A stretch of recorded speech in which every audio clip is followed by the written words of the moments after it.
Oh, what a Friday night. Hi guys, how are you getting on, man? Welcome to everybody. This is our Premier League show, and we're going to do something different today. We're actually because we haven't been here in quite a while. I've been under the weather. I'm still struggling today. I've been in bed for the last 3 days.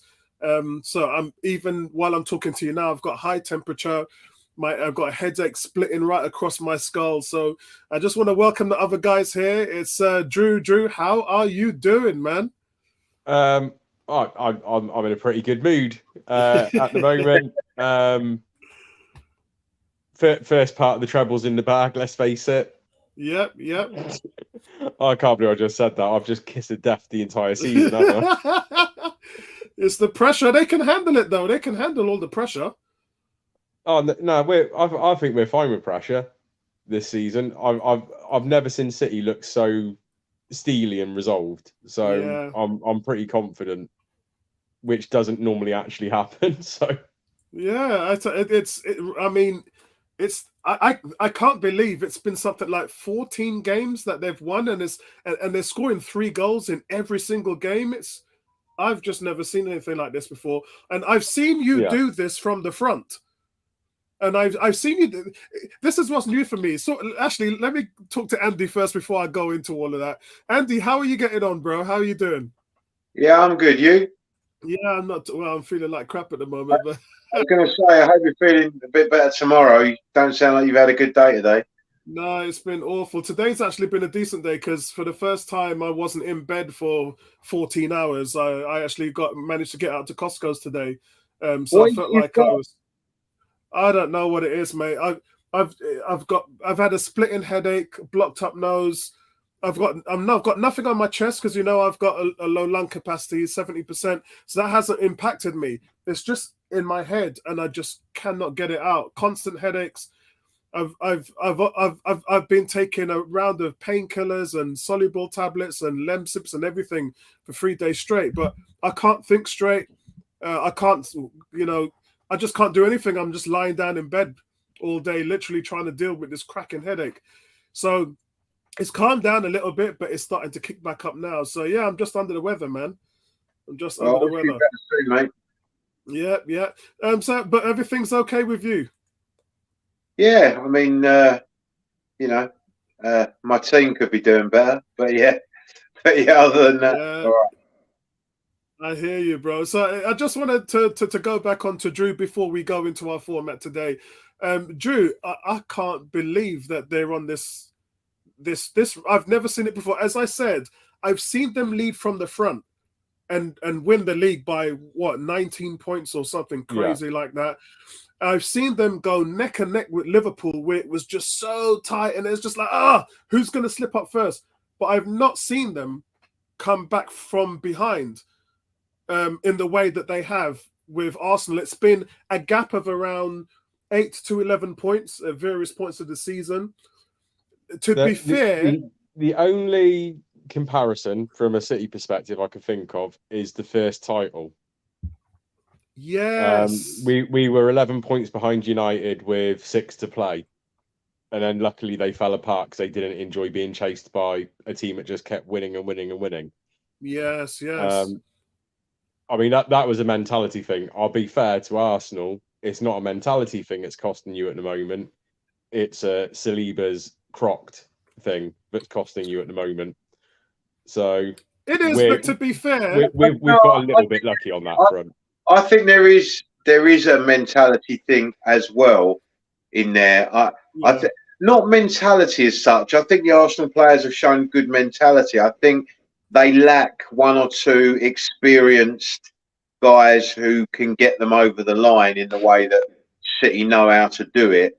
I Yeah, think Arsenal have lacked that and I always thought they lacked that in the same way that when Spurs had the opportunity 7, 8, 6, 7 years ago, we lacked guys that knew how to get the job done. When we were near, we didn't quite get over the line. But I think Arsenal are probably in a better position to grow from where they are now than they have been previously. If they were to add one or two more in key positions, I think they could have a challenge next season, but other people will also be strengthening next season.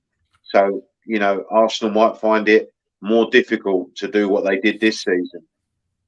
And like Spurs found, you can have a title challenge, but you might not have another one for several years. You know, it depends. It'd be interesting to see where it goes for Arsenal. I think that's the key. The point that I did make on my channel a couple of months ago was actually it was about 3 weeks ago, was the Leicester thing is not even a comparison, because when Leicester won it, they sold half their team. You know, half their team don't drink water. Mahrez, Kante. You know, we can talk about quite a lot of players. Half their team was gone, and when you think of something like that, you akin it to American football, where because of the salary cap, when a team becomes that good, it's impossible. It's physically impossible and monetarily wise to keep that same team, because you're talking about championship winners who want to get paid big dollars. And that's where the Premier League and American football and most of the American leagues differ. The Premier League promotes, there's no cap. So you're just continuously rewarding these players 100 grand, 200 grand, 300 grand a week, and it doesn't have an impact on your growth. Whereas in American football, you can't do that. That's that's untenable. And I think that's how the game has really helped the lower teams. Like, you see a lot of these lower teams now who are doing really well. We're going to talk about them in a minute. And they've been able to actually say to the top teams, no, you're not having our player. And at the same time, they've been able to grow and build something. That would have never been in play had there not been this Sky deal. So I think that there's something really good that's come out of it. On the flip side of that, a lot of teams are going to season and think, well, Arsenal are definitely not going to do a Leicester. They're not going to, well, they haven't won the title, first of all. But secondly, they, 22 years and 4 months, they're tied with Southampton with the youngest team in the league.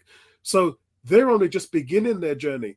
And the intangible about it, which a lot of people might miss, is City have had hardly any injuries. Like, Spurs has been riddled with them from day one.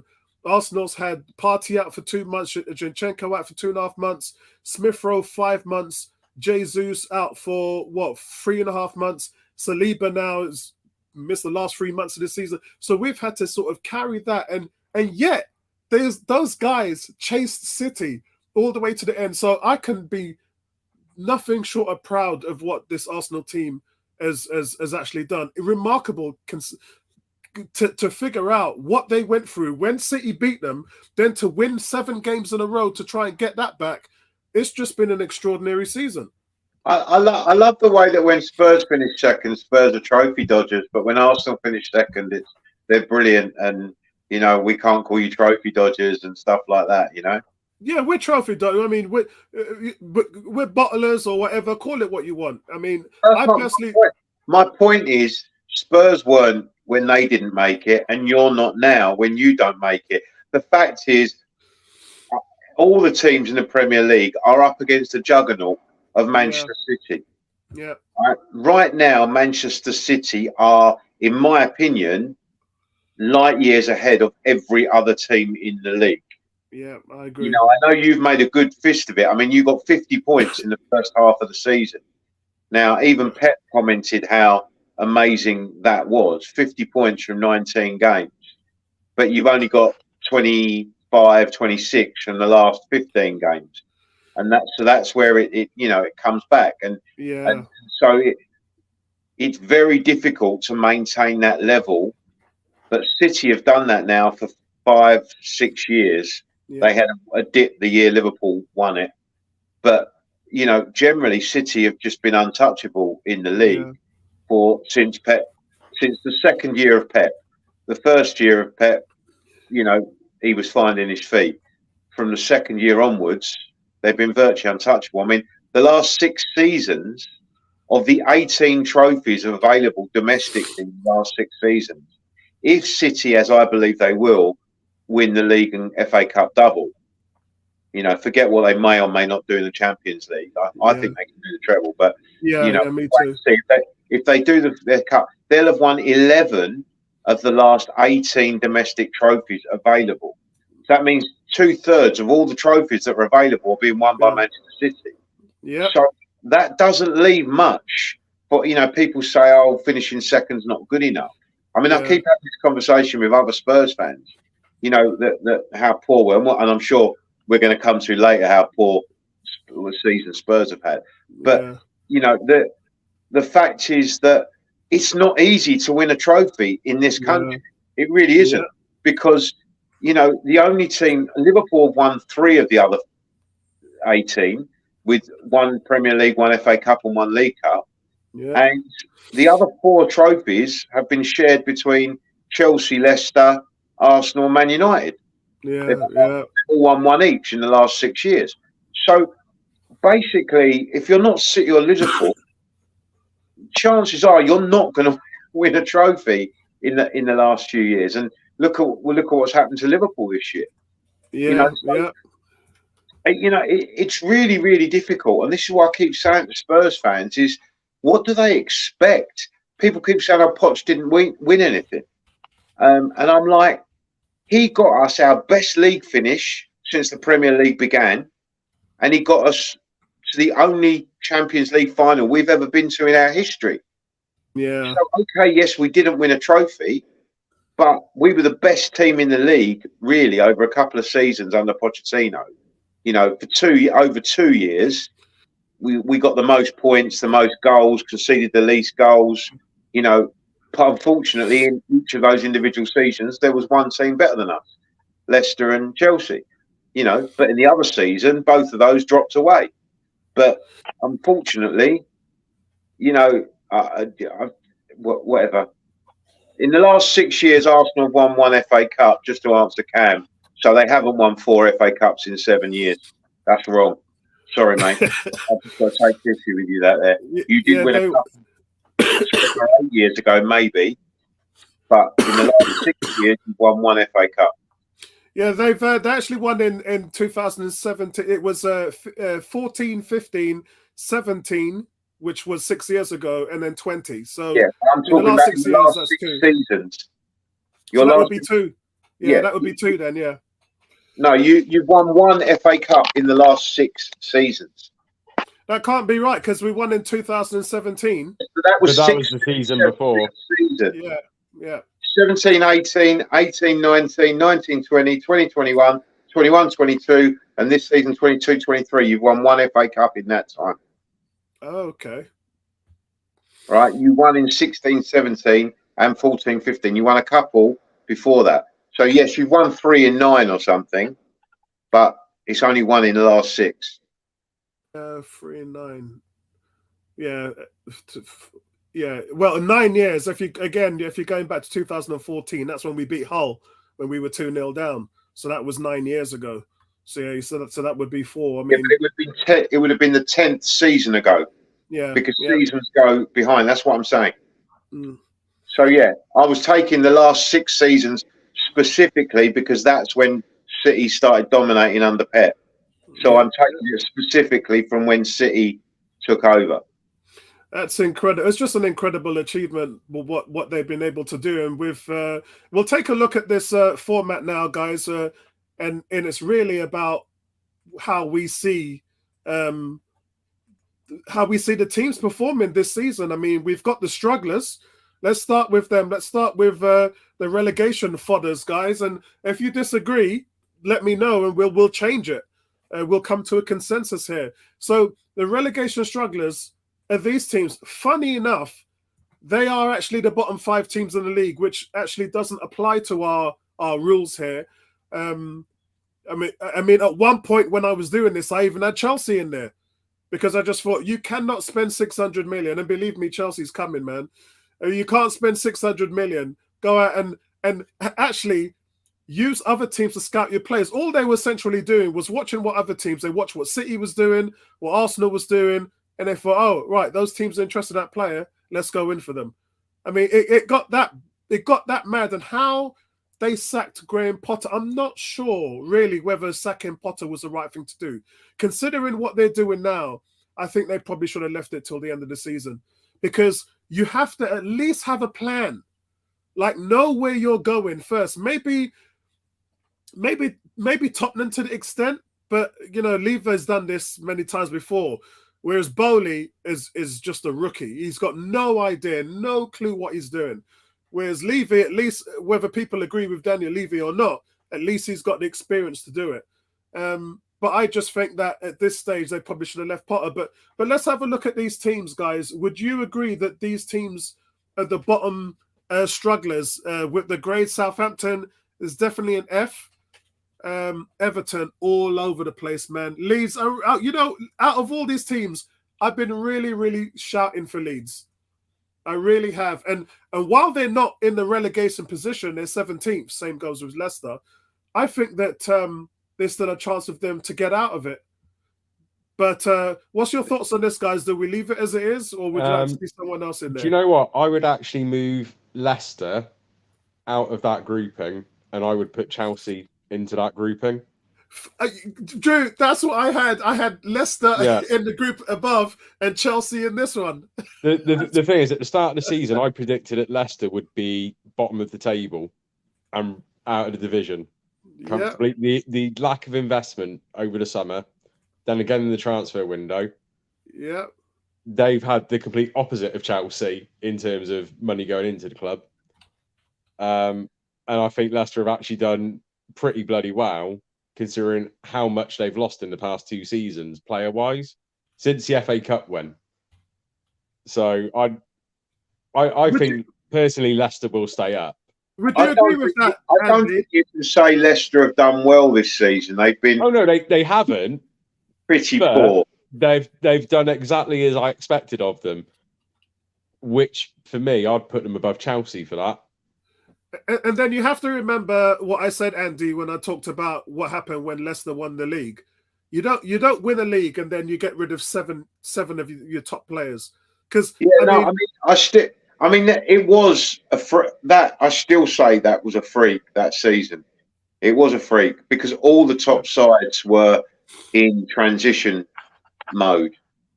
None of them really offered a great deal of a challenge. And Leicester had a pretty much, a big run, a good run at it.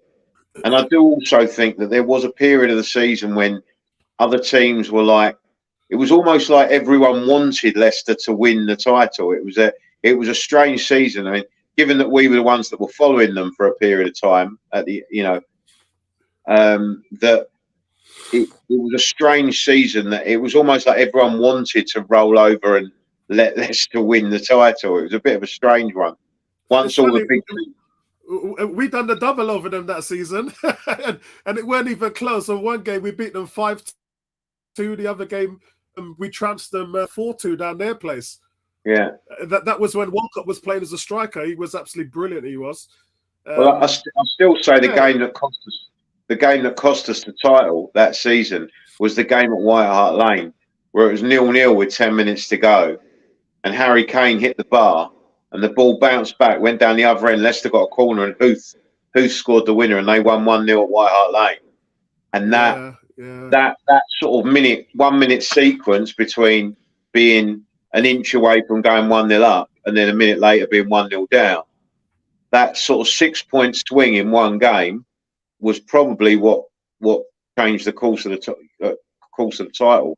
Because it went from being a 1-point gap to being a 7-point gap, and we never managed to retrieve that gap for the rest of the season. But yeah, because that was a 6-point swing, wasn't it? Yeah, and I think that was what done for us that season. We just couldn't close that gap. And then once we had that, the Battle of the Bridge, where Chelsea came back from 2-0 down, and it all kicked off at the Bridge.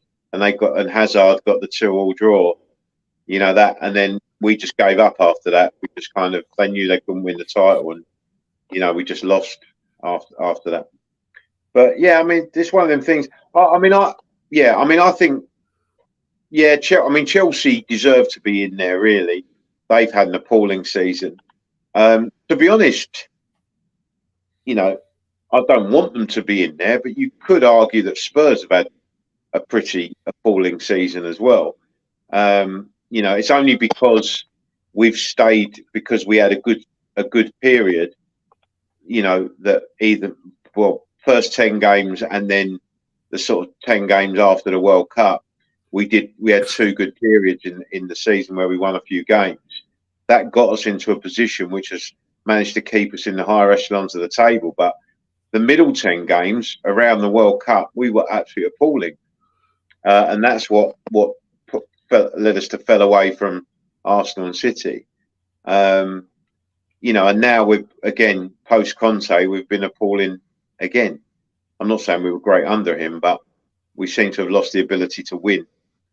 So you actually showed a bit of passion under Mason last weekend. So, Yeah. Well, we did.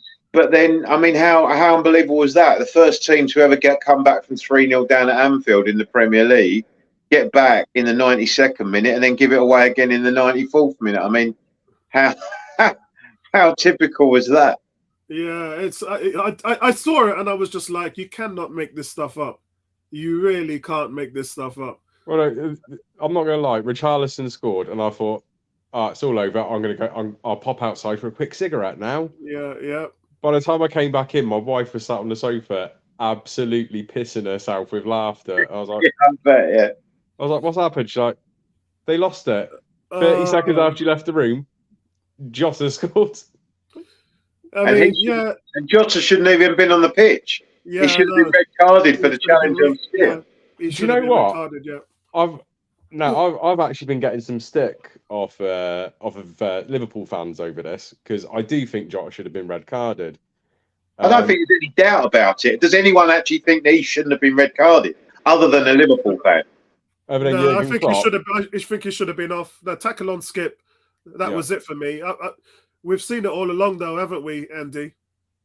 It was just a bit, to me, it's just nonsense. And Spurs should also have had a penalty as well when Richarlison was pulled over by Konate in the box. You know, the thing that's been causing me a headache with the whole why wasn't it a red card? Does anyone remember Crystal Palace versus City earlier in the season? We had a very similar incident. Yes. Remind me. Hold on, Drew. Before you do that, let me just say hello to the guys who are watching. Shout out to you, Jared. Good to see you. I'm not well, mate, but I'm fighting. Kieran, who's a Spurs fan. How you doing there, Kieran? Can't wait to hear what your thoughts are about your team today. Same with you, Cam. Yeah, go on, Drew. So it was a high ball coming down. Joachim Andersen goes in to head the ball, but he stoops very low. I'm talking he's almost doubled over, and Haaland's foot is raised and goes into the side of Andersen's head. Now the problem is here, Andersen is literally doubled over. Haaland's not looking at Andersen when the contact is made, and Haaland is 8 foot tall. Yeah. So if he just lifts his foot just a couple of feet off the ground, it's hitting someone in the head, basically, isn't it? It was a yellow card. Now, I've been getting a lot of stick off Liverpool fans because I'm very insistent Jota should have been sent off. What's the difference? The difference is Jota's looking directly at Skip when it happens. Now, he knows where his foot is. He's got a chance to pull out of it. Yeah, I don't think Jota deliberately went for Skip. I'd never say that. I don't believe, I don't think he did, but he could have pulled out, is the thing. Well, I think it was it's certainly unnecessary for his boot to be that high. I mean, Skip was standing up. It wasn't like Skip was crouching down or anything. Skip was stood up, and Jota's foot was almost at his own head height. I mean, it's just nonsense. It's a nonsense challenge. If your studs are high, if you look at the incident again, Jota leaves the ground, and that's the big thing. Jota has left the ground, so at that point, he's no longer in control of his body. Yeah, there's no time in football when that's not a red card. It's just a nonsense. It's a straight red. It shouldn't. Yeah. And I believe he'd already had a yellow, but it was a straight red. I don't know what he was doing. He got a yellow, didn't he? That's right. He got a yellow. but it should have been a straight red card. But you know, at the end of the day, that I don't believe that changed the course of the match. To be fair, but he shouldn't really have been on the pitch to get the winner. So you know, there's an argument there that you know we may have at least got a point out of it if that had happened. Yeah.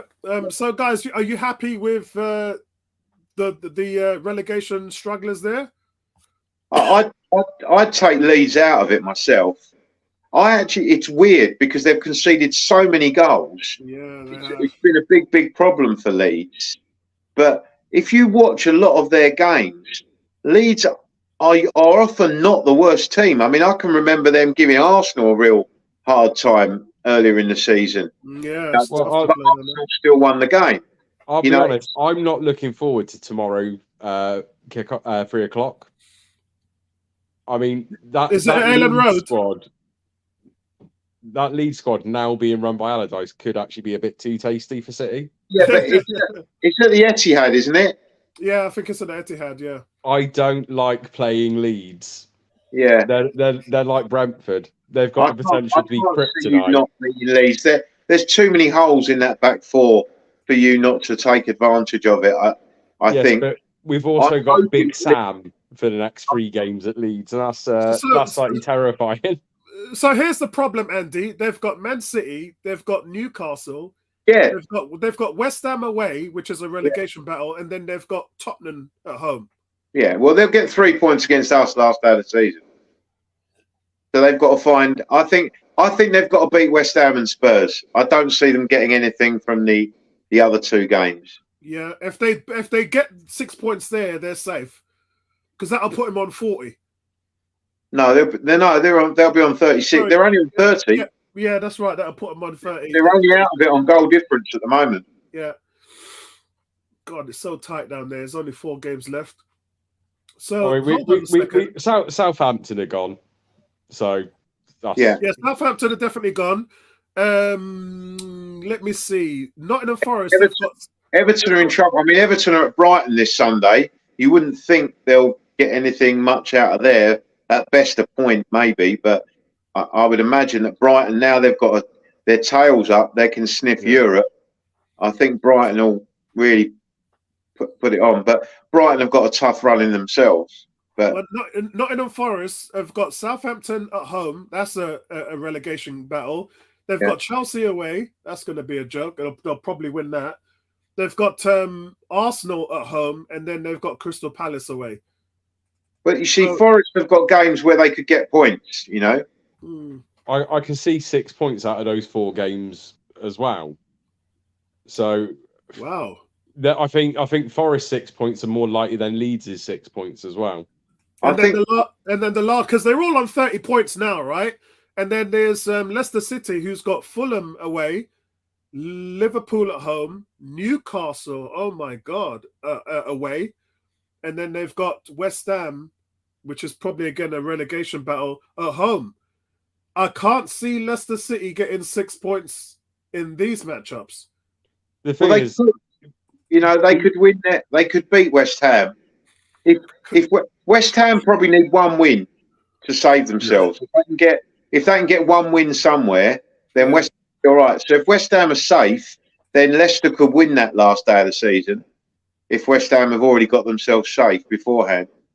Yeah, but remember West Ham are still in Europe, aren't they, Andy? Yeah.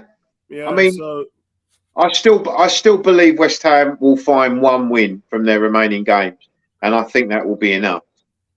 So I think West Ham will be okay. But I mean, Southampton, it's really weird.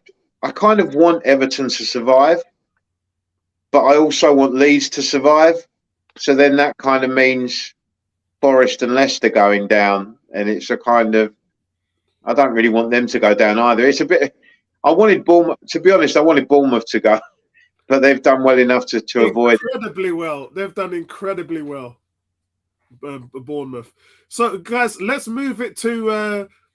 I did have Spurs in here, but I moved them out for Bournemouth, and actually Bournemouth are in 13th position, which I I think you need to swap Bournemouth and Spurs. Yeah, Bournemouth have overachieved. Exactly. That's the reason why. Isn't it funny that the swaps I did originally, as Drew was talking to me about the Chelsea one and Leicester City, and you guys have asked me to swap them back. I don't want Spurs to be in there, but there's no doubt Spurs have underachieved this season. There's no doubt about that. I think with Spurs, we're saying about them underachieving. I mean, would we be looking at their season as bad a light if not for what's happened a mile or so down the road in North London with Arsenal? No, because remember, the most important thing here is we all had podcasts and we all met up and we said who had the best summer transfer. Spurs are one of the favourites to actually win the Premier League. So we got to think. We got to go back to last summer. We weren't favourites to win the Premier League, but there were. Don't be modest. You can talk to us here. We're all grown up. Nobody ever heard me say that we were going to win the Premier League. I never said that. No, it wasn't you, Andy. It was the bookies. They were second favourites behind Man City to win the Premier League. I think there were a few people that believed we could be the ones that would come out of the pack to challenge City this season. Yeah. And we started well, but you started better, and then we fell away. And you know, we recovered a bit, but then we've fallen away again. I mean, and this time it sort of blown up spectacularly. So you heard me talk about Arsenal's injuries. Give us a rundown of how your injuries have impacted your team this season and the length of times. We've had a major problem because, and I do believe that it's really weird because Spurs fans want to direct all their anger at Levy. All the anger goes towards Levy, and I'm not an apologist for Levy at all. I'm not his biggest fan, but I also accept that Levy has done quite a remarkable job for Tottenham over 2 decades. In terms of, the club was virtually bankrupt in 2000, 2001. And Levy has rebuilt that club from basically a club at that time when we were basically a mid-table team. We weren't finishing top 4 or 5 every season when Levy took over. We were 9th, 8th, 9th, 7th, maybe, if we were lucky. 8th, 9th, 10th. We finished 14th, I think, one season. Do people forget where Spurs were when Levy took the club and what he has built organically through that period of time? The managers he's brought to the club. I mean, the kind of managers we've had in the last few years would never have dreamed of coming to Tottenham 20 years ago. He's built the club. We have built. And then under Pochettino overachieved with what he had. You talk about you having the youngest squad in the league now. When Pochettino took over, we had the youngest squad. That's the Leicester season, we had the youngest squad in the league. I think the average age was 23, 24. I think yours is 22 something this year. But 22, 22, 4 months. But ours was 23, 24, that 2016 or whatever it was. So we should have been in a good position to kick on, but we sold Walker, which was a strange decision, and Danny Rose got injured, and then all of a sudden things started going pear-shaped. But and then Dele Alli's form fell off a cliff, and Ericsson wanted to leave, and then Alderweireld and Vertonghen got old. So we've lost our way, but I think whoever is responsible for recruitment at Tottenham needs to take the blame. Now, a lot of us want to say, it's all Levy's fault. I don't know. If Levy is responsible for the recruitment at Tottenham over the last few years, then Levy is responsible. But there's a lot of people I know say that a lot of it's down to Steve Hitchens, who they've now got rid of. And in recent times, we've had Paratici in there as well. And now he's gone as well. So I don't know what's going on behind the scenes. You've had one of the ex-people, Webb, this week saying that Levy was always interfering with transfers. There's always a price point at which he won't go past in a transfer negotiation. And if that's the case, then maybe Levy is meddling in things that he should leave to other people. Because I don't believe Levy's a football man. Levy's a businessman, and he's a bloody good one. But he's not a football man. He should have nothing to do with the recruitment of football players. Yeah. They should tell him who we're recruiting, and he should go and get the job done. And that's the problem for Spurs, I believe, recruitment. We've lost interest. The big problem we've had this season is we've had no creativity in midfield. Without Bentancur, and he got injured before the World Cup. Yeah, and after. Well, he got injured before the World Cup. Our forms collapsed before the World Cup, where we lost all them home games to Newcastle, Liverpool, and Arsenal, and everything. His form collapsed. He came back for Uruguay in the World Cup, then got injured again in the World Cup. Came back a little bit after the World Cup, 2 games, and then got injured again, and he was out for the season. And we haven't got anyone else in midfield to drive the team. He's still our 3rd top scorer this season, Bentancur. He hasn't played he's played twice since November, and he's Spurs' 3rd top scorer this season, behind Kane and Son. So, that tells you all you need to know. Yeah. But, and Lloris is obviously, I suspect Lloris will leave at the end of the season. But he's not been around for a few months. He came back for 2 games, and then we conceded a load of goals, and he decided he didn't fancy it at half-time at Newcastle. Although It's a bit of a weird one with Spurs, though, because you have got a solid spine to your team, but your solid spine is ageing. Apart from Bentancur, obviously. We haven't really, apart from Romero, our defence is atrocious. Oh, Romero's had a fantastic season. I will admit, Eric Dyer is literally Dyer by name, Dyer by nature. But Dyer has occasional good, decent games, but he makes way too many ricks. And he's a confidence player, I think, Dyer. And when Spurs aren't playing well, you'll normally find Dyer's not playing well. And that is a big problem, because you need your centre halves to be strong when things are going against you. And even Romero's had a few off games recently. He's made some ridiculous challenges that he needs to learn not to make. But he's the one shining light. But without Bentancur, we've got no midfield. Højbjerg and Skip work hard, but they're not creative players.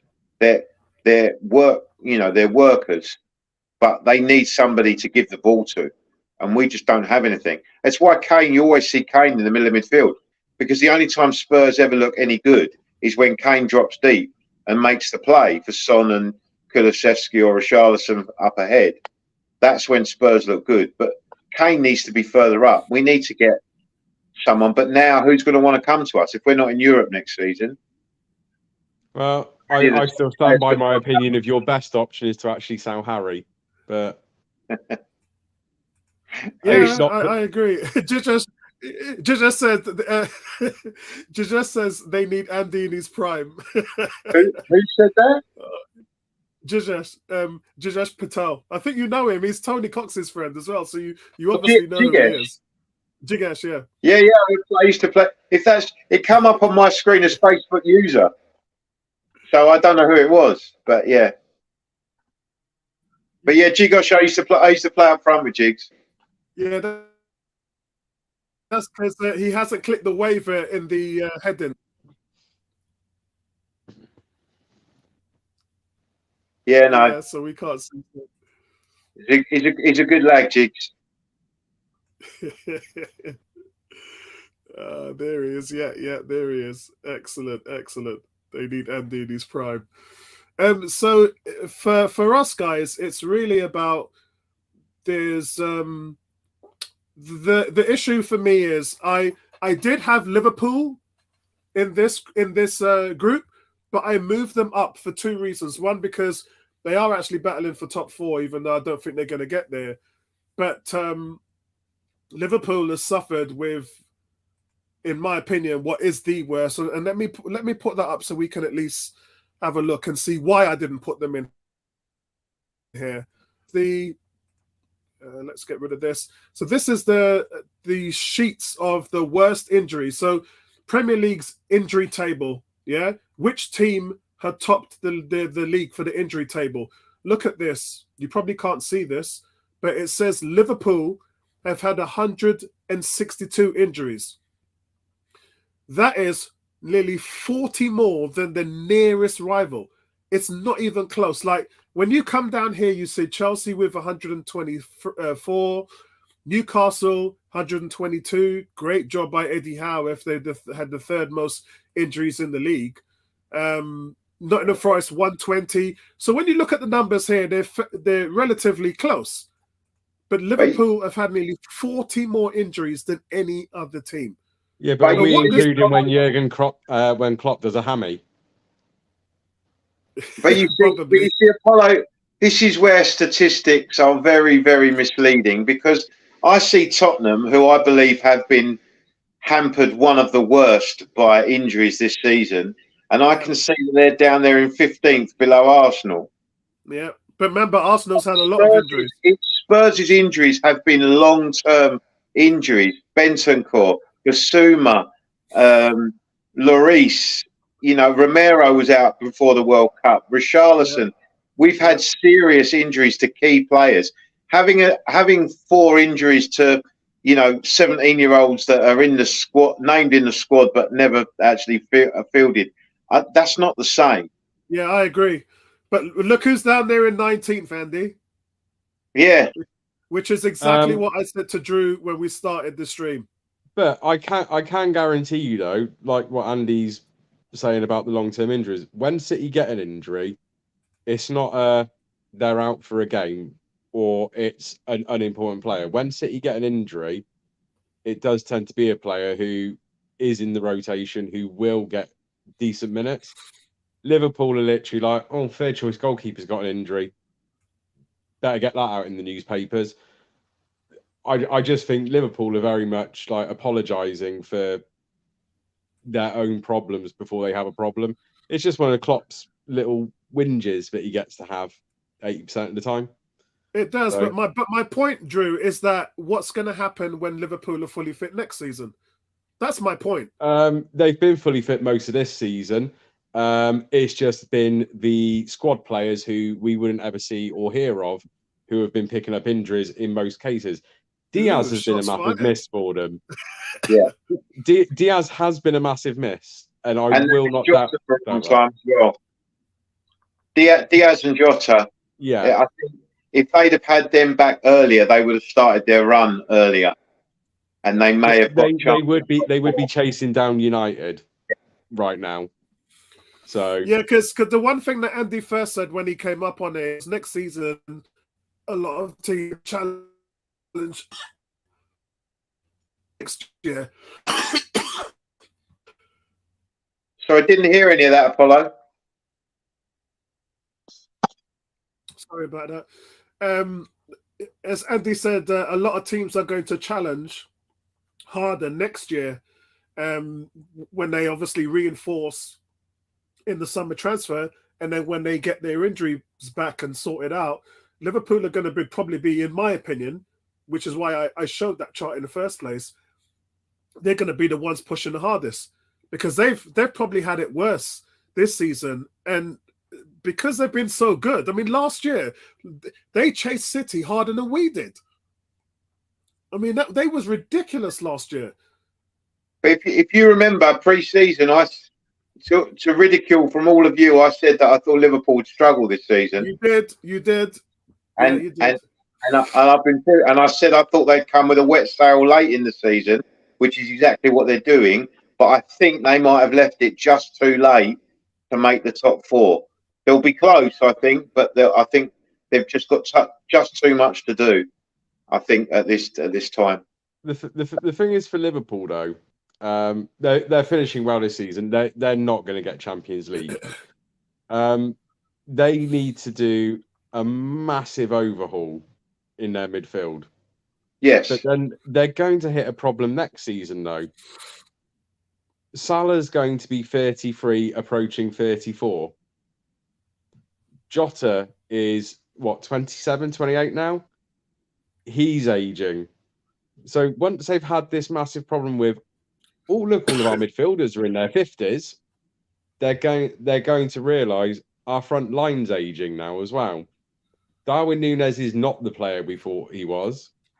So they're then going to have to make an excuse of, oh, look, our strikers are aging. We need to replace them next year. Then we'll be back. I disagree with you. I think Núñez is a player. I think Núñez will come good. Well, he's definitely a player. He's not a great one, but he's definitely a footballer. I think Núñez might have suffered earlier in the season with the fact that Liverpool themselves were suffering. And I think if you put a couple of decent midfielders in that team, I think you might see Darwin Núñez looks a lot, because I like the boy. I think he's going to find his feet. I think he's going to do all right. Yeah, but okay. So there's some signings like Loris Karius, Oxlade-Chamberlain. Those signings were Marco Gurgic and Solanke as well. There's been some signings that just haven't really panned out. They haven't helped the team move forward. I mean, there's probably more. If Neil was here, what's the guy? Naby Keita. There's probably more players that Klopp has signed a bunch of players. When you consider that Arsenal took the Liverpool format to build the championship team, they looked at Liverpool and thought, all these teams are spending 60, 70, 80 million. Liverpool built their team spending 30 million on their players. So Arsenal bought Saliba for 30 million, Tierney 30 million, Odegaard 30 million, Zinchenko. They spent 30 million on pretty much most of their players, and was able to build a team to battle for the title. So when you look at that, if you look at what the signings Klopp's made in the last 2 seasons, outside of maybe Diaz and Jota, who I think have been really good, the rest, like 6, 7 of those players, have not been good at all. They've not helped the team at all. So I think that while I'm making excuses for them about the injuries and all of that stuff, they also have made some really dog signings as well. But yeah, I mean, Jigesh has made a good point there about them not having any legs in midfield, because I think that has been Liverpool's problem, is they've been overrunning games this season. And I think with Thiago and Fabinho and Henderson, they have got an aging midfield, and they need to, like you say, they've refreshed that. And I think Bellingham was lined up to go there, but I don't think Bellingham's going to go there now. No. He's not coming back to England, let's face it. He looks like he's going to go to Real Madrid, it would look like. Yeah. And you can't blame him for that, I don't think. But it's a shame. It would be nice to get a top young English talent like Bellingham back into the Premier League. It would be good. But you can't blame him for wanting to go Real Madrid. So guys, we've already talked about Leicester. We've covered Tottenham, West Ham. I don't know what's going on. They've still got Moyes as manager. Can I say one thing about West Ham actually? Now, to a degree, West Ham have very much underachieved, but they didn't exactly go out and splash the cash in the summer. No. And they've had a European campaign. I think they brought in Scamacca, didn't they, from Serie A? Yeah. And a couple of like 5 to 15 million pound signings. They didn't do huge amounts of business. They're playing with pretty much most of the squad that got them into Europe. Where didn't they? Again, they brought him. Yeah. They got Scamacca, who they didn't play, and every time they played him in Europe, he scored. Yeah. Yeah, he's been injured though for months now, hasn't he? Yeah. So I think West Ham have been a little bit unlucky with that, and I just don't think they've had a big enough squad to cope with 2 competitions. Which I think that's made their league position look a lot worse. I don't think they're a worse team than last year. for 60 minutes against City, Well, they were one of the best games we've had for a while. They were pretty good in the league last year. I mean, they were 6th or 7th. I mean, they were up there with Spurs and Arsenal fighting for 4th, 5th, and 6th for a lot of last season. So they haven't been anywhere near as good as they were last season in the league. Oh no, they haven't been. But squad wise, it's very much the same squad with a couple of additions. Those additions haven't been well or injured, and they didn't have the squad size and depth to cope with 2 competitions. Yeah, no, I agree with you. That injury, if you've not got a strong squad and you get a couple of key injuries, that's going to affect your team, and they have suffered from that, as a few teams have. But yeah, you know, I think most of those teams in there are about right. Oh yeah, no, yeah, they're definitely the right teams to be in there. I just feel a little bit bad for West Ham because I don't think they're as bad as that position that they're in at the moment. No, which is I think why they'll just about survive, because I think they'll be able to grind out 1 win from what they've got, and that'll be enough from where they are. Yeah, it's like Wolves are a team I can definitely get behind underachieving because they are better than where they are in the table. Yeah. On paper, anyway. Goals, isn't it? That's been Wolves' problem. Is Apollo around? Where's he gone?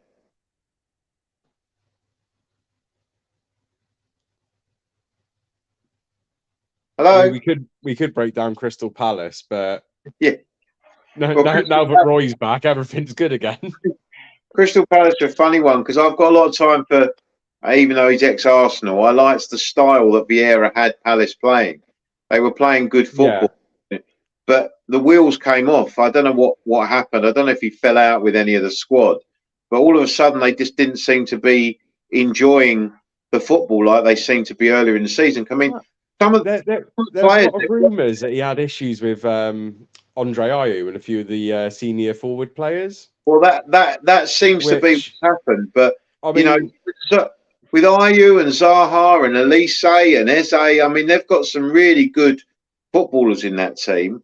And they, oh god, yeah. When they clicked earlier in the season, they were looking really, really good in some of their games.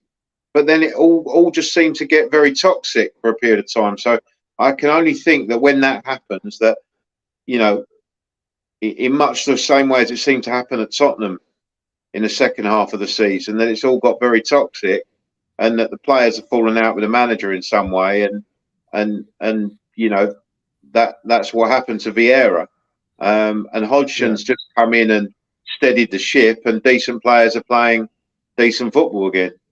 Yeah, I mean, they're definitely a better squad than what they were when Hodgson left 2 years ago. Yeah. And that was due to it's like Hodgson's walked in, and all of a sudden he's got this much better team to be motivating. Yeah, he had an old team, didn't he? He had a very old, aging team. Yeah.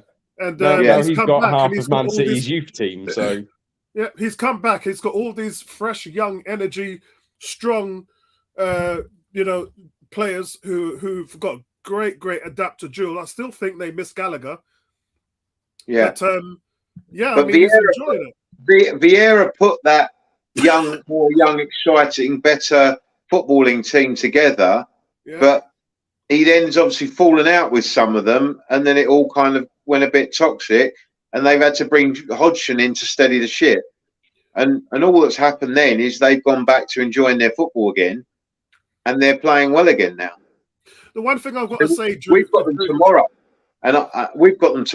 and I have absolutely no idea what to expect of Tottenham tomorrow, because this is the problem with Tottenham. You never know what they're going to turn up. For all I know, we'll be 2-0 down in 20 minutes, and then spend the rest of the game trying to chase it again. Or they could all turn up tomorrow and we could beat Palace 3-0. I don't think it's going to happen, but you know, I suspect we will get a victory somehow tomorrow.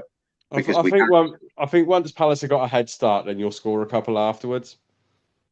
Maybe it seems to be the Spurs way at the moment. But the problem is, that's where the only thing you can say with Tottenham this season is in more than 50% of our games, we've gone behind.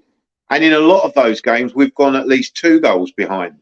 And you can't do that in the Premier League and expect to win a lot of football matches. And we've won more than we should have done from the positions we've been in.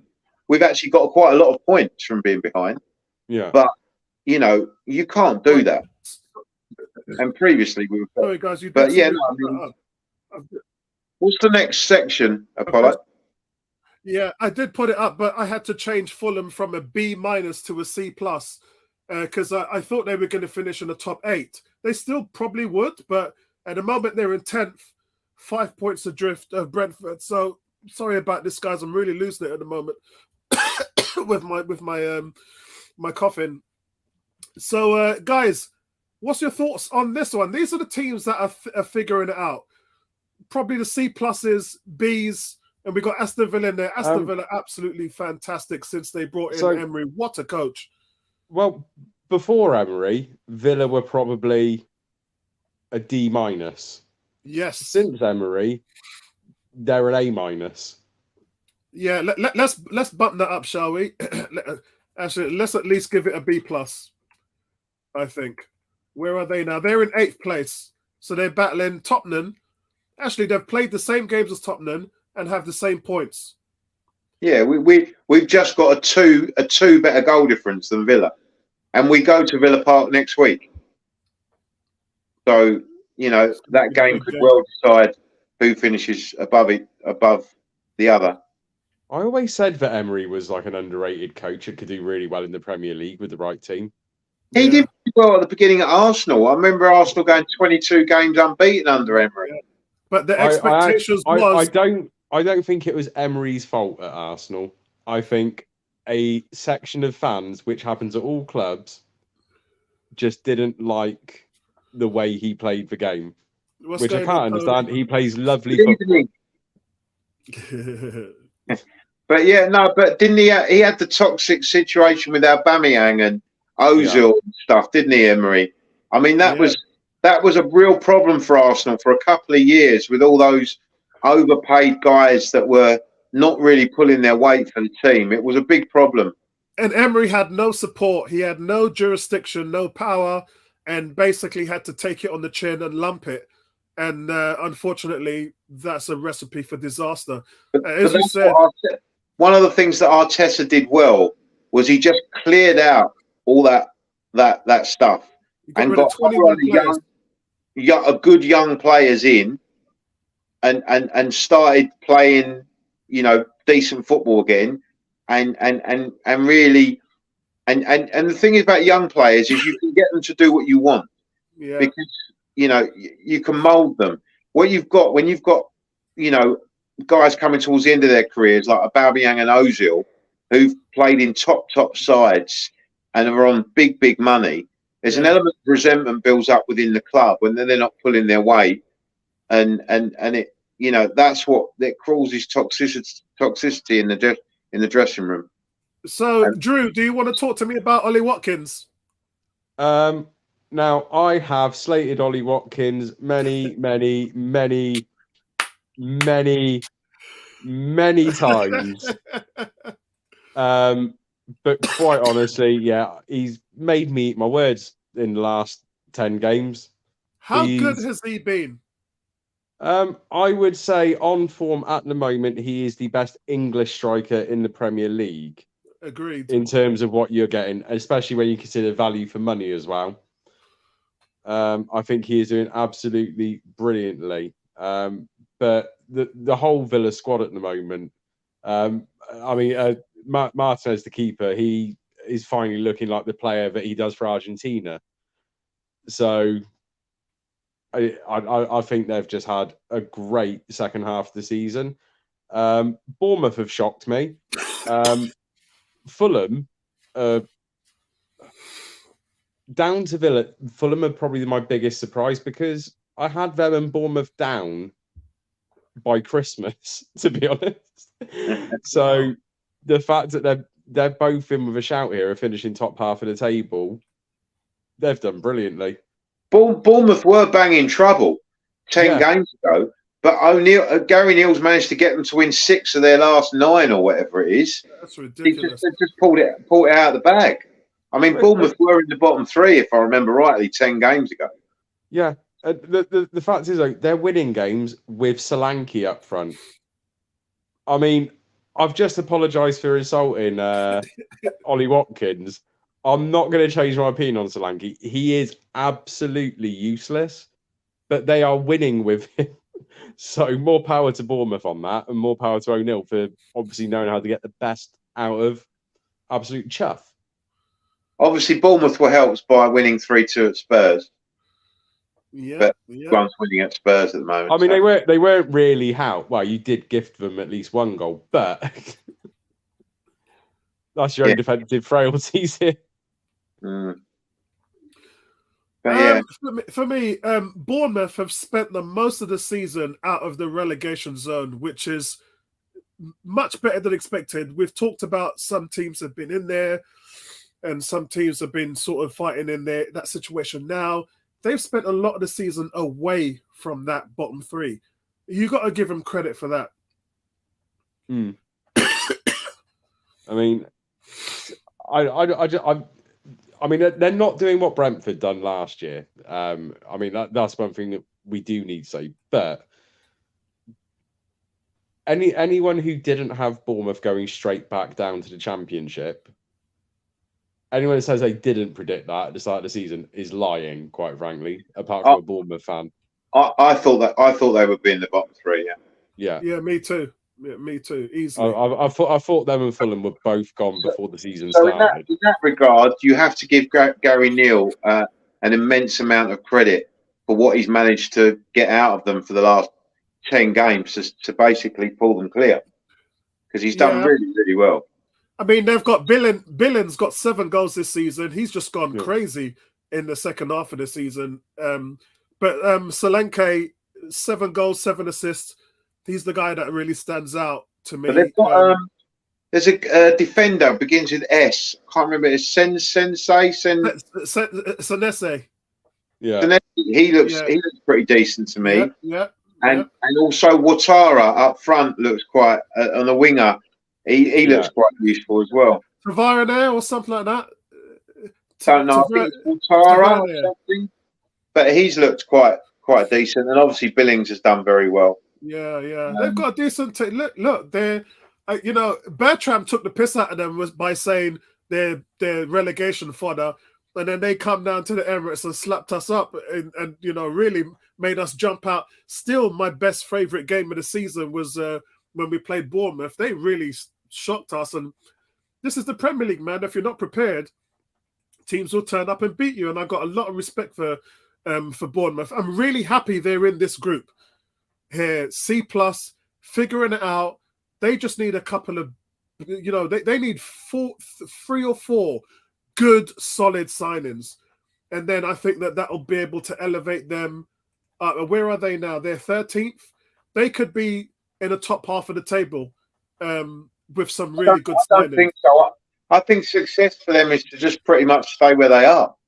If they remain mid-table or just below mid-table and stay in the league, I don't really see that Bournemouth are going to get any higher than that, to be fair. I think Gary Neal deserves an immense amount of credit for what he's achieved there. See, that would normally be okay, but a lot of the reasons why managers got sacked this season, Andy, was because they weren't able to do what Brentford, Villa, and Newcastle have done. Those are the measuring sticks. Though that's why Vieira went. You know what's funny? Vieira, Palace were in 11th, 12th when Hodgson retired. Vieira's first year, he was 11th, 12th. He was 11th. When they sacked him, he was 11th. And guess where Palace is now? 11th. Yeah. So it makes you. It makes you. Sorry, go on. That's the point I was just making. I was just making the fact is, with a club like that, that is pretty much success. To stay in that area, I don't think they're going to be in the top 10. And that's why their owner got rid of Vieira, because they didn't see. Why does he think they're going to get any higher? No, what he was saying is, look at where Brighton is, Look at where Newcastle is. Look at where Aston Villa is. That's the if you can. So you're talking about forget the top six teams. How much money have they spent? How much money have they spent compared to how much money Palace haven't spent any money, have they? Yeah, I agree. They probably spent around about the same as Brighton, but Brighton unearthed a little Argentinian ginger gem, didn't they? So, unfortunately, Andy, that's where it is. If I'm going to be happy at 11th and a team that's below me, like a Fulham or an Aston Villa, Aston Villa was battling relegation when they had Steven Gerrard. They're now, same points as Tottenham and trying to get into Europe. So that's where we are right now. And that's why we're losing all these managers. That's the game.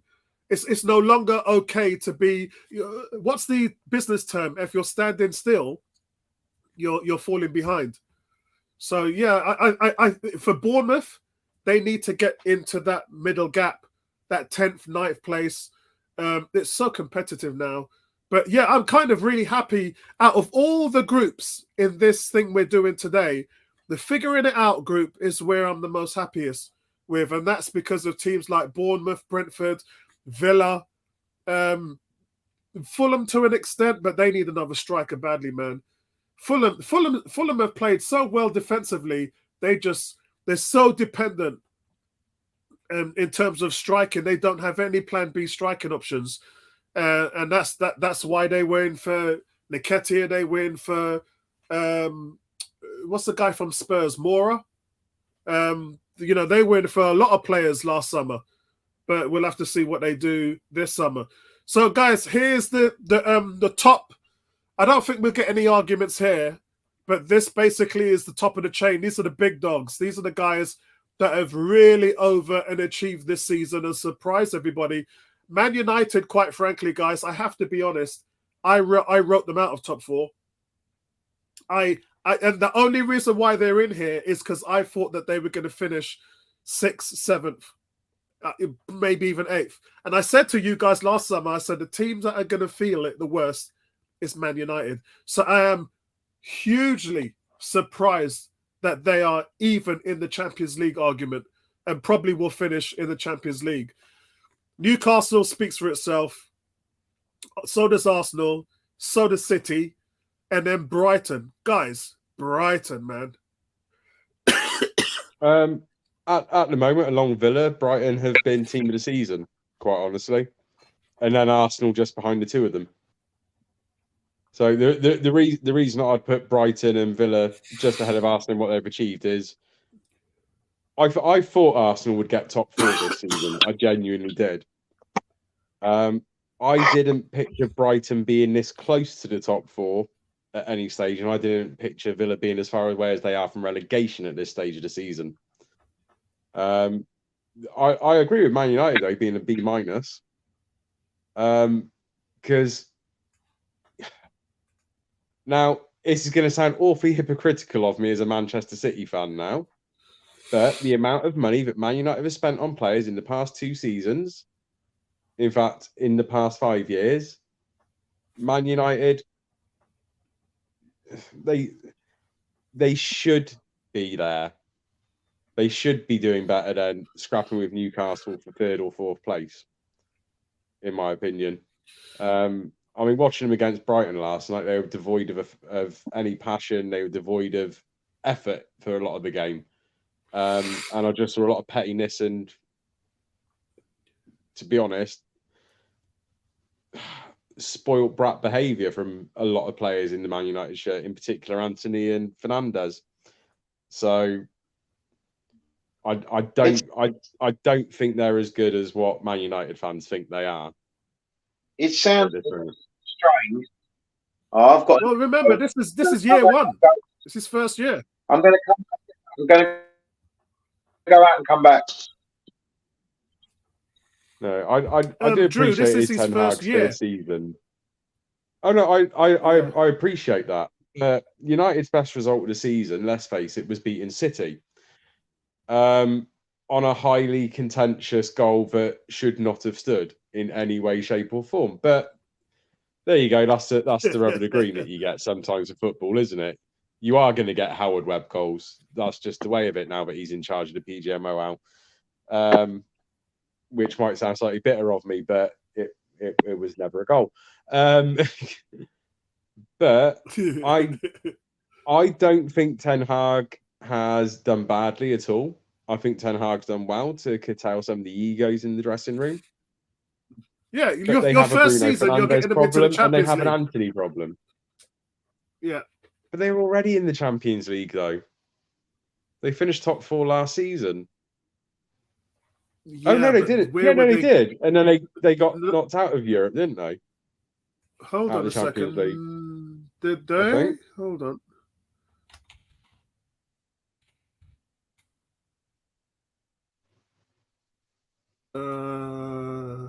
I can't even remember.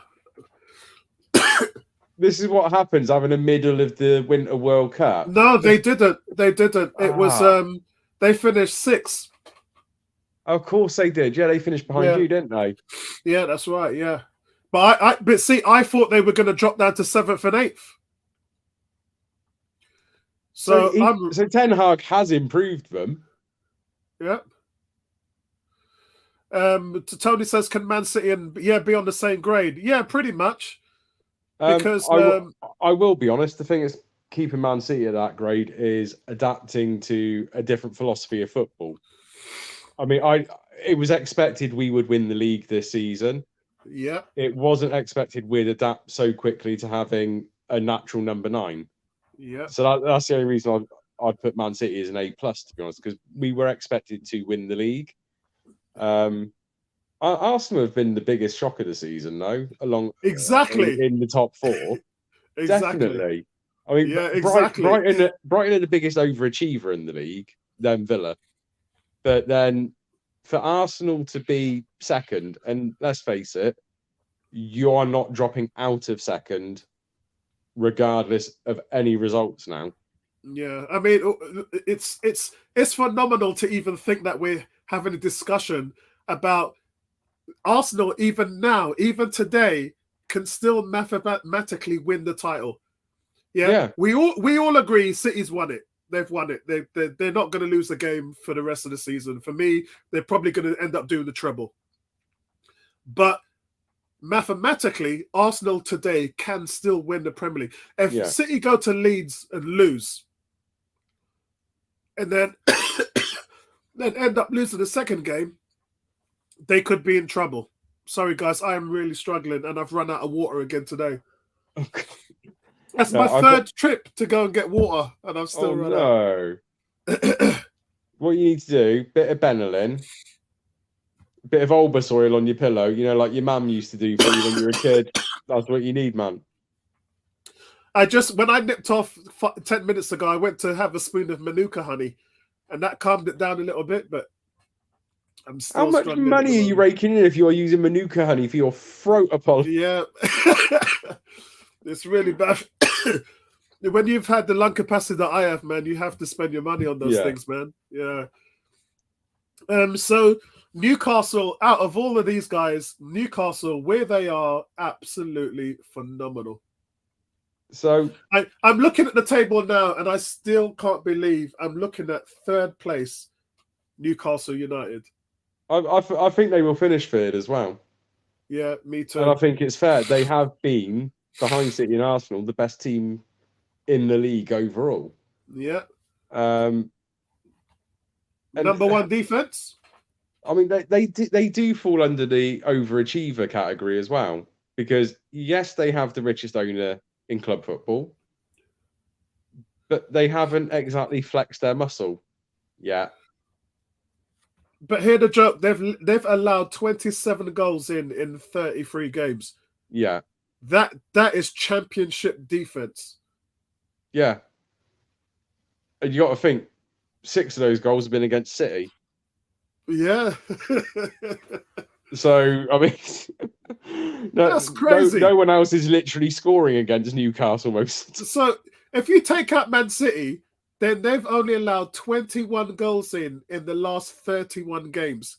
Holy crap. Take out City and they would have the best defensive record since Chelsea 2004. Wow. It is absolutely ridiculous. Wow. I mean, I have to say though, the one that's impressed me the most, outside of what Arsenal are able to achieve, the other youngest team in the league on this list is at the bottom of the league. Yeah, the average age of 22 years and 4 months, Southampton, they're at the bottom of the league. Yet the other team in Arsenal, which is the youngest team in the league, have been battling with the title and is still mathematically in it against Man City. That is why Arsenal have an A+ here. I don't have to say too much about them, but I will talk about Brighton. The thing about Roberto De Zerbi is he's so much fun to watch. The team, out of most of the teams that we've talked about here, and Villa play a counter-attacking style. It's not the same as it's not as free-flowing as what we see with Brighton. Brighton, they go mid, they go down the flanks, they move the ball quickly, they play one-touch football. They're just amazing to watch. And the style of play, we've seen that develop. We've seen Thomas Frank come into the league and do his thing. We've seen what Eddie Howe's done at Newcastle. But for me, Brighton and A+. Now, you guys might downgrade them less. You might give them an A or maybe an A-. But for me, I think they deserve strongly to be an A+, because a lot of people was hanging this all on Graham Potter. I did. I said, it's all Graham Potter. If you let him go, it's all going to fall to pieces. And look at what they've done. And just absolutely brilliant. I mean, the only issue for me now is, are you going to say, you said no to Caicedo. You said, no, you're not going anywhere. I'm not selling you. You've got Matoma now. You've got McAllister, World Cup winner. You've got all these different options. Are you going to keep holding them this summer? That, to me, is the key question. They're losing McAllister, let's be honest. I don't see any way this ends with McAllister still being in Brighton next year. What about Caicedo? Apparently, there's a clause. There's a clause in Caicedo's contract, the new contract he signed. There's a clause in it now with a transfer fee, and go. So we're McAllister, Toma. They've already lost Ben White. They've already lost Basuma. I think Matoma will be staying in Brighton for at least another season after this year. Really? He is incredible. He's my favourite winger in the league right now. He only has 1 foot though, and that's his downside.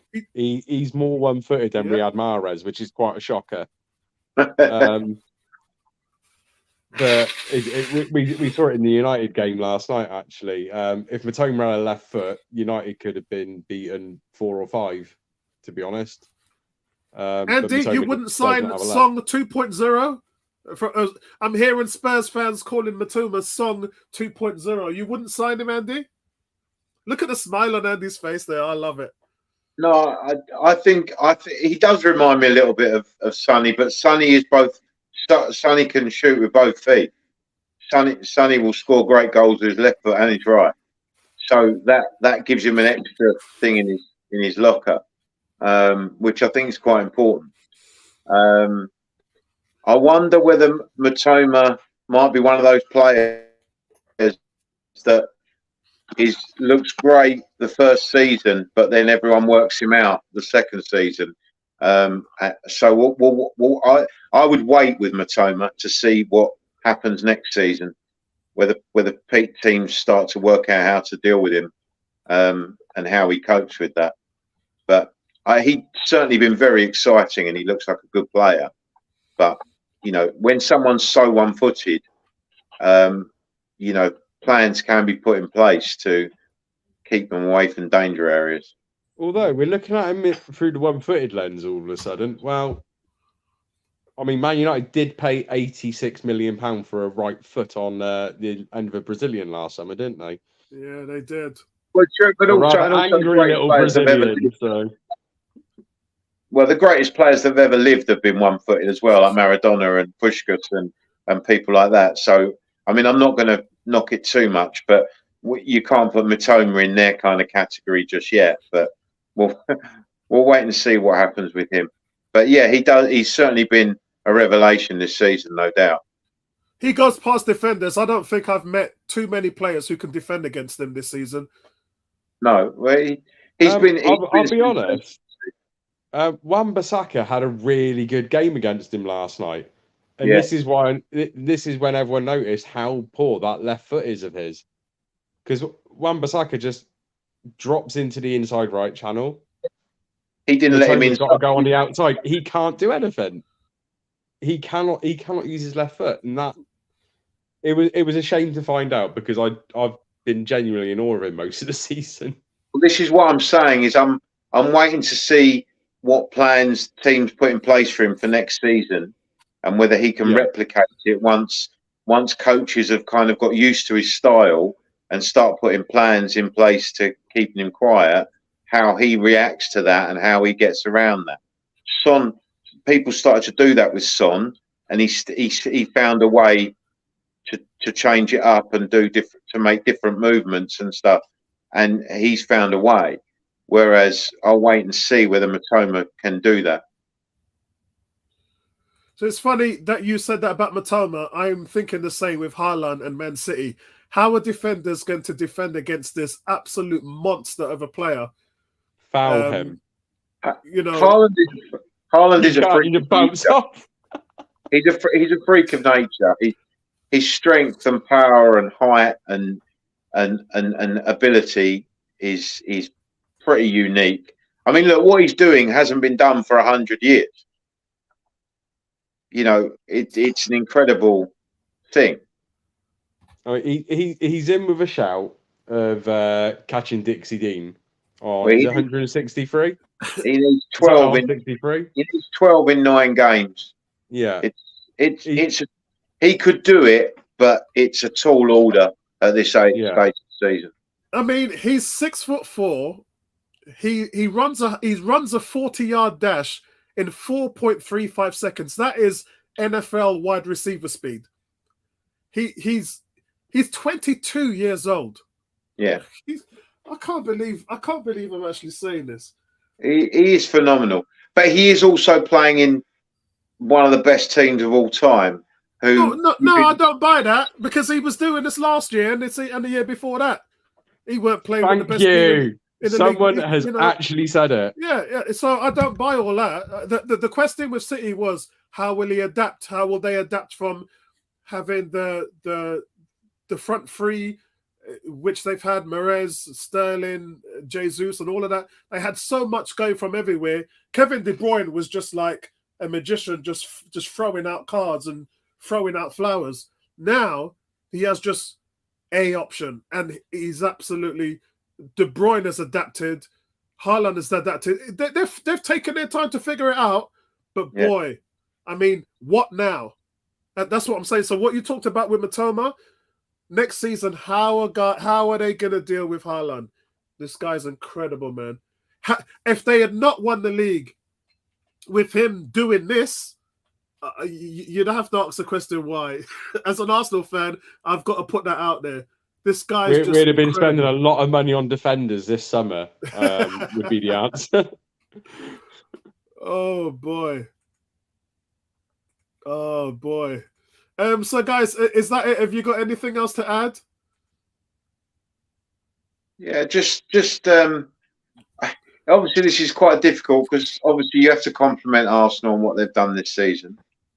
It's difficult for you, but obviously for a Spurs fan, I do just want to say that Arsenal have faltered when it's really mattered. But anyway, we can leave it there.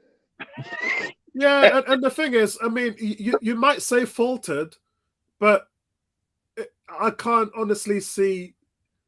You're talking about them getting in a race with Manchester City, which Liverpool did last season. And Liverpool going to come second in a one-horse race, though. And Liverpool were a championship title team. Liverpool were title winners. and that was a veteran team, and look, and they failed last season. This is the youngest team in the league, and look, and that's the reason I kind of made the decision a while ago that if they didn't get over the bar, I would absolutely applaud the socks off what these guys have achieved, because Arteta has developed is the key word, an incredible squad of talented young players who are all pulling in the same direction, and that is very rare in the game of football today. Just on the flip side, though, to mention about Spurs finishing second. So Arsenal, and again, I don't. Yeah, and I don't look anything into that, because Arsenal have been leading the season for over 95% of the campaign, and were deemed favourites by many. That didn't happen with Spurs. Also, Spurs were quite a team in their prime, if I'm honest. I mean, a lot of the players there, you know, going on to Lloris and Kane and Song, a lot of these were veteran players who were entering the twilight. They weren't in their prime when we challenging for the title. They weren't. They were young players like yours are. Well, you know, I'm talking about last summer. This was supposed to be your chat. If you're talking about Leicester when they finished second, well, yeah, I mean, I don't even really. I think that was Leicester's. I don't think anyone was close to winning the title against Leicester in that season. I know we finished second, and people like to make a big thing about, oh, you finished runners up on the Leicester. Actually, we weren't even challenging. So it looks good on paper that we finished second, but Arsenal weren't even challenging for the title. With four games to go, you were 9 points behind us. We were the only team that put up a challenge. But what happened was, when we couldn't win the league anymore, we collapsed, and you won your last 4 games and ended up 1 point above us. Yeah, exactly. And that's why I don't look into things like that. It's like, yeah, I don't even think about it. People, oh no, we just missed the title. No, you weren't nowhere near winning the title, mate. You weren't even contenders that year. So yeah, I don't look into things like that too much. But this season was different, because we led for over 95% of the season, and as I said, we're regarded by much, even the most stone-hearted pundits. If you take out maybe Gary Neville, maybe Steve Nicol, but then he turned around as well. Even he was saying that we were favourites. Most of the pundits said, yeah, Arsenal are going to do. They look unstoppable, and those 3 draws, and that's what killed it for those guys. And that has got to be down to the inexperience. And I don't make no bones for that. To be honest, something like that was expected from these kids a long time ago. And quite frankly, I'm surprised that we didn't see something like this happen before, where the mental side has just got into them, because they were playing with no fear. They were expressing themselves. They were liberated. They were going out having fun. And then when it came down to the final third, and everyone was like, hold on, we're in the final furlong here. I can see the finishing line. We're 8 points clear. That's when the mind starts playing tricks with you. Yeah. We did see it happen before, though, didn't we? Last season, when you were challenging for 4th. Yeah. And you fell apart with 5 games to go. But again, a lot of that was merely down to injuries and lack of squad. Like, we've got the squad now, and the injuries, we'll be able to contain them. Does that make sense? When do you see you lose. Is there still a mentality issue there, though? Do you still lack people that know how to get the job done? Hello? We probably still do, because we probably still do, because we've got although we've got winners in that team, the majority of them don't know what this looks like. They haven't done this before. Saka missing that penalty against West Ham, and the team as a whole blowing those 2-0 leads. It shows the lack of experience and mentality. That's where it is, and you have to take it on the chin and understand that I've not seen any team ever do what Arsenal have done. If you always show me the youngest team in the league, they're normally near the bottom half of the table. And I'm, Alan go- I'm, Hansen I'm, said I'm it.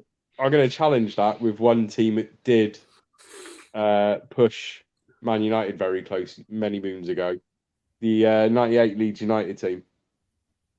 Was it 98 or 99 actually? It would have been 98. Yeah, oh God, it was the team that had Lee So it would have Bowyer, been Mark 99. Viduka, all of them in there. It was a very good Leeds United team. Yeah. Average age yeah. of 23. Yeah, so Very close. it was a very good team, yeah. But again, were they leading the league for over 90% of the teams? I mean, Arsenal was so far ahead that Well, yeah, but even it's- City fans, and I this noticed is I the talked thing to a though. lot of It's City not fans. about They were you can spend 6 months of your season though 10 points ahead, but if you finish 5 points behind, you've still lost. I agree with that, but what I'm saying is this is going to be even Man damaging to United the young fans. players possibly. Yeah, I agree with that. But even Man City fans were starting to say, "Oh yeah, I'm seriously worried now. I'm seriously concerned." You know, and when you knew Man City fans were thinking like that, you thought, okay, right. I'm we've got going it." to let you in on a secret now with Man City fans. We are the most pessimistic, negative people you'll ever meet, down to Tottenham fans. We invented Spursy before being Spursy was even a thing. We have been doing it since the 60s. God. Yeah, even if we're 10 points ahead, we're not going to win the title. That's the way it is with City fans generally. Guys, just so you know, my battery's nearly done, so I don't think I'm going to be on for much longer. I'll carry on till it goes. All right. Yeah, no, we're done, guys. We're done. I just wanted to say, listen, thank you guys for today. Because we haven't done a show in a month, I thought we'd kind of catch up on every team and see where they are.